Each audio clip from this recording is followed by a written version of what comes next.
女孩被做成木乃伊，封进了3000年的棺材里，长达8年。被发现时，这木乃伊不仅皮肤弹性十足，就连身体都没经过任何防腐处理。就在法医准备进一步检查时，下一秒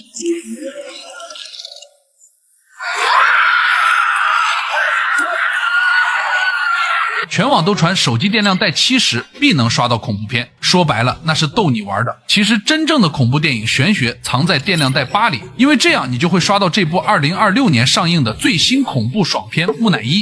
最重要的是，它由恐怖片贴牌大师温子仁强力打造。友情提示，这是一部连鬼看了腿都发软的2级恐怖片，赶紧艾特你喜欢打野的朋友一起观看。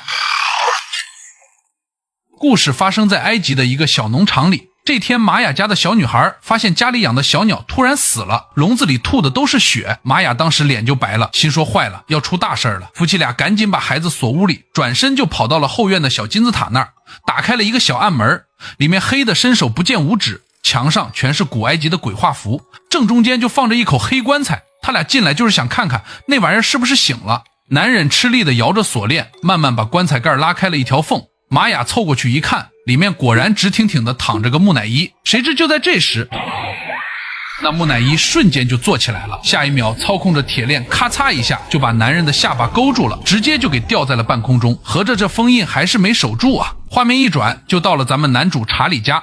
查理是个埃及记者，有着幸福的4口之家。这天女儿凯蒂在院子里玩，突然就来了个陌生女人。Layla?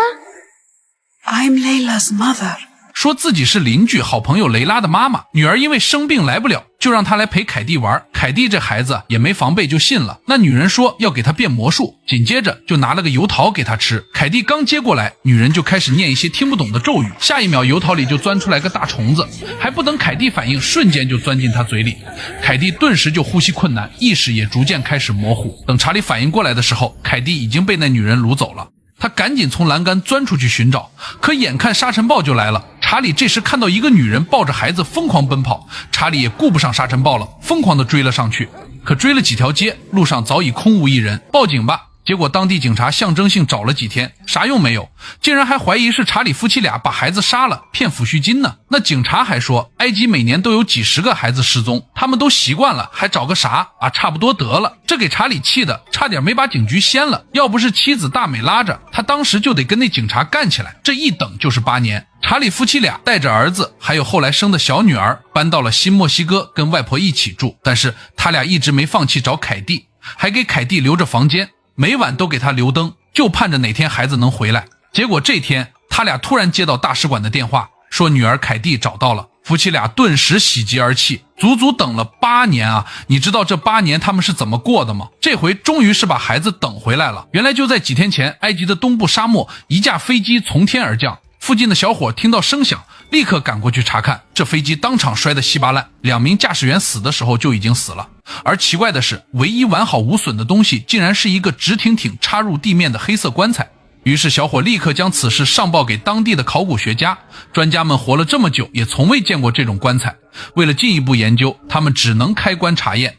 就当打开的瞬间，里面赫然躺着一具干瘪的尸体，全身被黑色绷带紧紧包裹。而诡异的是，尸体的皮肤竟保存得完好无损，根本没有腐烂的迹象。专家心想，这一发现一旦登上新闻，那必将轰动全世界。还不等专家仔细查看，下一秒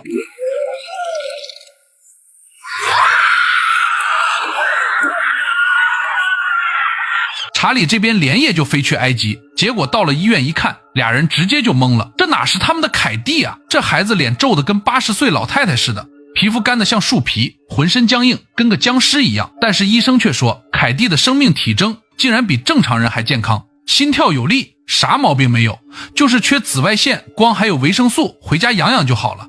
当时还有个女警阿珍，就是当年负责凯蒂案子的，她跟夫妻俩说，装凯蒂的那棺材有3000多年的历史了。警方怀疑是人贩子把孩子藏在文物里走私，这才躲过检查的。夫妻俩哪管这个啊，只要孩子回来就行，直接就把凯蒂接回家了。结果刚到家，一家人都傻了，这孩子咋变成这样了？外婆心疼地拉着凯蒂的手，轻声给她念诵圣经。可谁知凯蒂这时突然就炸了，朝着外婆的脑袋就狠狠撞去，当场撞断了外婆的鼻子，鼻血哗哗地流。紧接着凯蒂身体极度扭曲，并且发出野兽一样的吼叫。夫妻俩见状赶紧给她打了镇静剂，这才消停。心说这孩子肯定是被关了8年，得了创伤后应激障碍了，也没有放在心上。结果当天晚上怪事就来了，屋里突然传来咚咚咚的敲墙声。查理赶紧去凯蒂房间查看，结果发现人竟然没了。夫妻俩疯了一样赶紧找，最后终于在儿子房间的墙夹层里找到了凯蒂。谁知这孩子白天还僵硬的跟木头似的，晚上跑得比兔子还快。夫妻俩好不容易把他堵住，结果就看见凯蒂顺手抓了个蝎子，咔嚓咔嚓就生吃了。这给夫妻俩吓完了，赶紧伸手去他嘴里抠，想把蝎子抠出来，结果抠出来的是一滩臭烘烘的黑水。转天大美和外婆想给凯蒂洗个澡，剪剪指甲，毕竟这孩子都8年没剪指甲了。结果大美剪的时候发现这指甲硬得跟石头似的，结果她一使劲，咔嚓一下直接把指甲连带着脚皮全给扯下来了。这孩子硬是一声没吭。查理听到动静赶紧上楼查看，结果发现妻子和母亲都被掀翻在地，凯蒂也跑没影了。查理赶紧去找，结果发现凯蒂满屋子的疯跑，最后发现他躲在厨房拿着一根钢棍玩命的猛戳自己腿上的伤口，这把查理吓坏了。好不容易安抚好凯蒂，查理想把女儿送到医院里观察，可妻子却把查理臭骂一顿，殊不知就是他这个决定把整个家都拖入了地狱。查理转头又发现不对劲了，他刚才收拾地毯，发现凯蒂吐的黑水把地毯都给腐蚀了，而且之前扯下来的那层皮上面竟然写着那种古埃及的鬼画符。查理当时就懵了，他也看不懂，于是赶紧拿着这玩意儿就去找考古教授，想让他帮忙翻译一下。教授一看，当时就脸色大变，说这是僧侣体古埃及的文字，我得赶紧查查，这事儿可不太对。查理回到家之后就守着凯蒂，心说我倒要看看你还能整出啥幺蛾子。结果这时候凯蒂开始磨牙，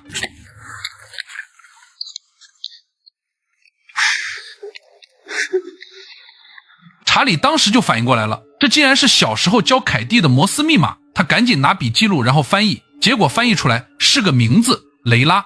查理当时就明白了，这是凯蒂在给他传消息，当年掳走他的人就是叫雷拉。于是他赶紧给阿珍打电话，让他帮忙找这个叫雷拉的人。阿珍就问他，凯蒂失踪之后有没有人给你寄过信，毕竟叫雷拉的人太多了，得有线索才行。查理这才想起来，当年凯蒂失踪之后，好多人给他寄安慰信，他都没扔，全都存起来了，不敢耽误。他赶紧翻那箱子信，可这时候他光顾着翻信了，完全没注意家里的小女儿刚上完厕所，听见凯蒂的房间里有歌声。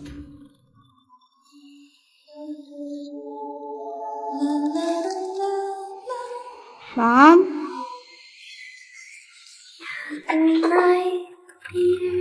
这孩子也是没心眼，就过去听，结果凯蒂就跟他说 You're my favorite in the family. But you don't even know me. Exactly. That's why I want to know all the different things about you. Like what? Like how your little babies taste. 小女儿吓得拔腿就跑，结果瞬间就被无形的力量定住了。紧接着凯蒂嘴里开始快速念着咒语，直接就把小女儿提溜到了半空中。家里的灯也在疯狂的闪烁，此时的小女儿已经彻底被控制了。可这时候查理并没发现异常，翻了半天的信终于找到了，那封信落款正是雷拉发德森，地址就是埃及的那个油桃农场，当年凯蒂失踪的地方刚好就有个油桃，这不就对上了吗？教授这边也把那些文字翻译出来了。查理立刻赶到教授这里，原来那根本不是什么绷带，而是个封印。那个恶魔叫纳斯马拉尼安，是个几千年前的女祭司，专门害人用来自己附身。她能控制人的心智，挑拨家人的关系，让一家人互相残杀，所以才叫家庭毁灭者。那些绷带就是封印她的咒语，只要绷带没被撕开，她就出不来。结果他们把绷带都撕了，那恶魔这时候肯定出来了。另一边，阿珍已经开车去了雷拉的农场，他敲了半天门没人应，干脆直接就闯进去了。进去就看见后院的小金字塔，还有那个暗门。他进去一看，里面的石棺没了，墙上全是鬼画符，这不就是当年封印那玩意儿的地方吗？结果他刚要出来，就碰到了回来的雷拉。Police. Mechanic. Then let me not say! 那女人拿着刀就冲过来了，阿珍没办法，抬手就给了她一枪，打在肩膀上，并没打死她。这时候雷拉的女儿，也就是那个小雷拉，看到这架势转身就跑，阿珍赶紧去追，结果一直追到悬崖边，发现那小丫头在那刨土，只见她刨出来个铁盒子，并且举了起来，意思是我不跑了。阿珍过去一看，里面是个录像带，后来她才知道这小丫头舌头被割了，只剩半截。原来啊，雷拉为了不让她说出去家族的秘密，就把她舌头割了。这孩子没办法说话，只能把真相写了下来。阿珍一看那内容，当时就吓傻了。原来雷拉家族世世代代都是封印那个恶魔的，那个恶魔叫纳斯马拉尼安，是个古埃及的女祭司，被称为家庭毁灭者，专门毁人家的。他们家族为了活命，就要不停地把这玩意儿从一个人身上转移到另一个人身上，不然这玩意儿一旦解除封印，那么就会像瘟疫一样带来巨大灾难。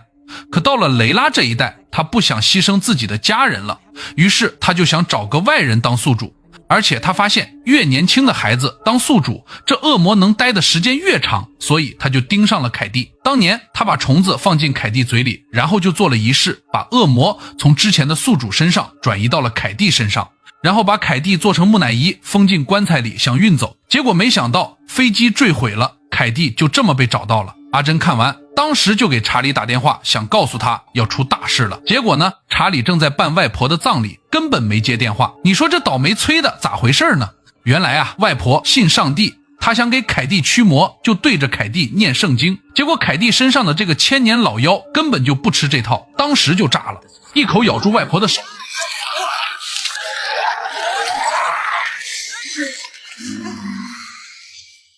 I can make your heart stop. 外婆一脚把他踹飞，转身刚想跑，结果房门自己锁上了。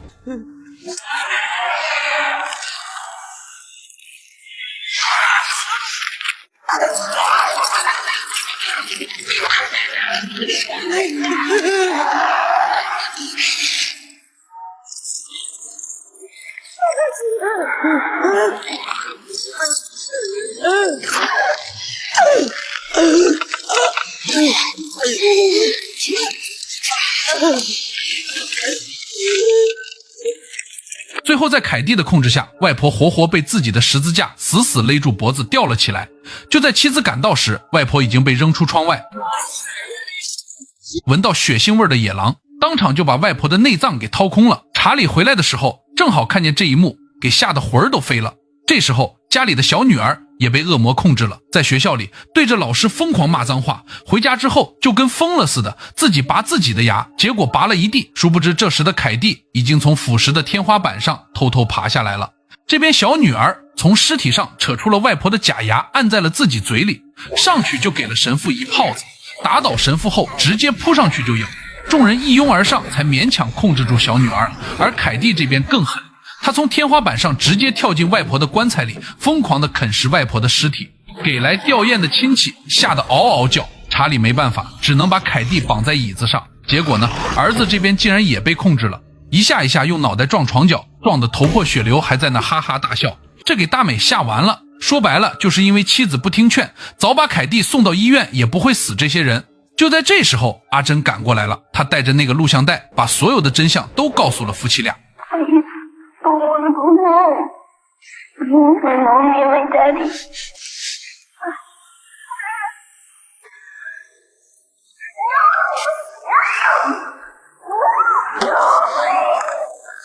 他俩看完录像带，当时就崩溃了。原来凯蒂这8年受了这么多苦，原来他们带回来的根本不是女儿，而是个那个被封印的恶魔。可就在这时候，凯蒂控制着弟弟来到房间，把他身上的绷带全撕下来了。恶魔此时彻底觉醒了，外婆也瞬间诈尸变成了活死人，从棺材里爬出来了。妻子发现不对劲儿，赶紧跑到楼上查看，可查理就像中邪一样看着电视一动不动。等查理回过神时，整个家彻底乱套了。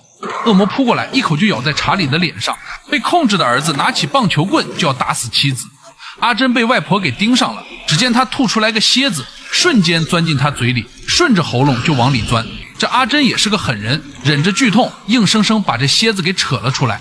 大美呢，儿子被控制了，正在追杀他，他没办法，只能给儿子打了镇静剂，这才暂时躲过一劫。楼上的查理这时突然就想到了，既然这恶魔能转移宿主，那咱就给他换个宿主不就行了？我来当这个宿主，只要能把凯蒂救回来，我啥都愿意。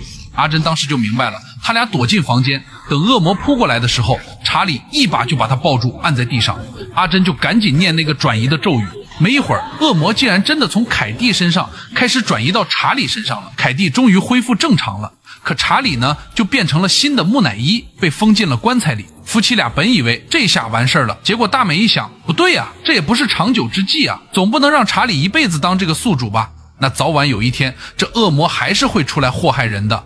所以这时他就想到了雷拉，这一切不都是雷拉搞出来的吗？那凭啥我们家的人就得当这个宿主啊？所以他就跟阿珍一起去了埃及，找到了那个被关起来的雷拉。那雷拉还在那悠闲的听歌呢，根本不知道他已经大难临头了。他俩把查理推进来，然后直接就开始了那个转移的仪式，把恶魔从查理身上转移到了雷拉身上，这就叫以牙还牙。你当初把这玩意儿塞给我女儿，现在我给你塞回去，不犯毛病吧？你不是喜欢当宿主吗？